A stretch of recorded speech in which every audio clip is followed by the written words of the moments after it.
Hello, guys. Uh, Welcome to today's session. Today, we are going to discuss on an interesting topic in .NET. Actually, it is pretty a simple concept, but it is useful in certain situations. We might have encountered that we have might we as a developer might have faced certain situations where we know the type information of a particular object as a variable, and we need to convert into a type. We need to typecast it as a type information. From the type variable, we need to convert it to a type information. Therefore, those things we will have a look at it today using an example. Therefore, you can see in the editor, Visual Studio Editor, I have created a sample program which talks about converting the type variable into a type information.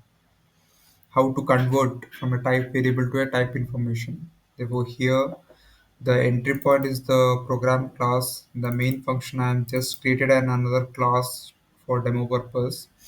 And what I'm doing is I'm trying to call this particular API, get expected type object API from this particular method.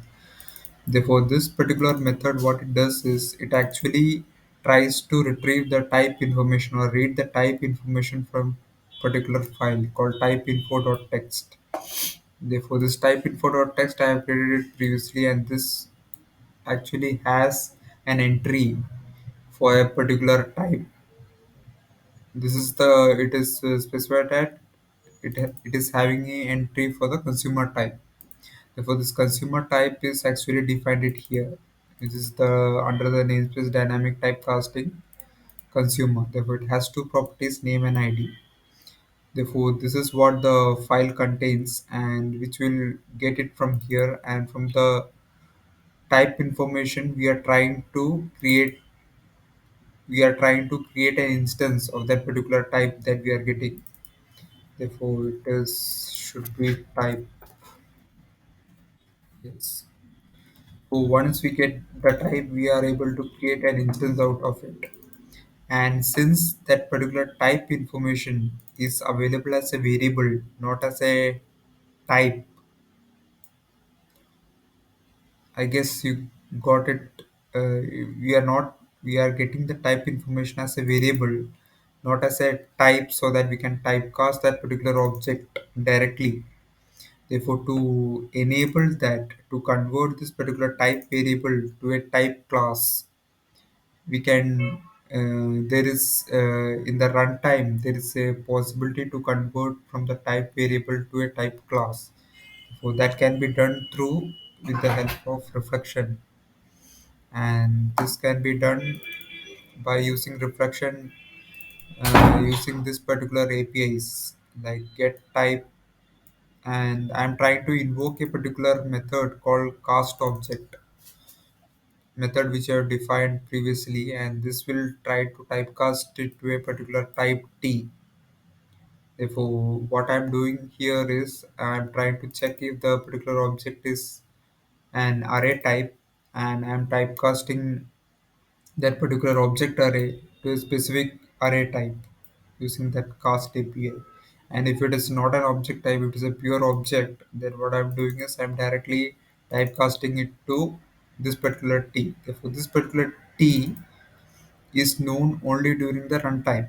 Therefore, this particular cast object which I'm trying to invoke in line number 60, it actually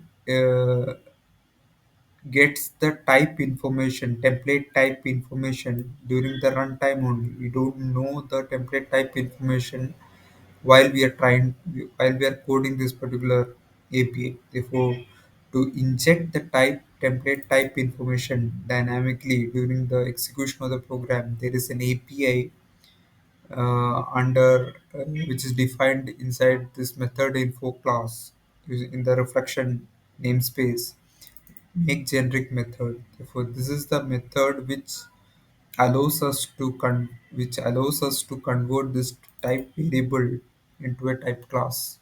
Therefore, this particular method, what it does is it sets the template type information with the type variable that we are passing it here. Therefore, this particular type here which we are passing, which will be set as a template type argument, and we are able to do the necessary typecasting here. And when we try to invoke this particular method that we have defined it here, we will get that object typecasted into our expected type, and I'm returning that particular type of object here. And in the client side, I'm able to set that particular properties, which all properties are exposed by that particular consumer object, and try to print it. So let's fire this particular guy up and let's see if it is working. Yeah, I'm able to get that output as consumer one. Therefore, it is pretty simple feature which allows us to convert the type variable which we can obtain during the runtime into a type class information or template type information using this particular API. Therefore, highlight this is the highlight feature which we can which we'll be able to leverage during our coding. Yeah, I guess yeah, that's it from this particular short video. And if you like the video, please press on like and subscribe for more such videos. Yeah, thanks all for joining in and have a nice day. Thank you.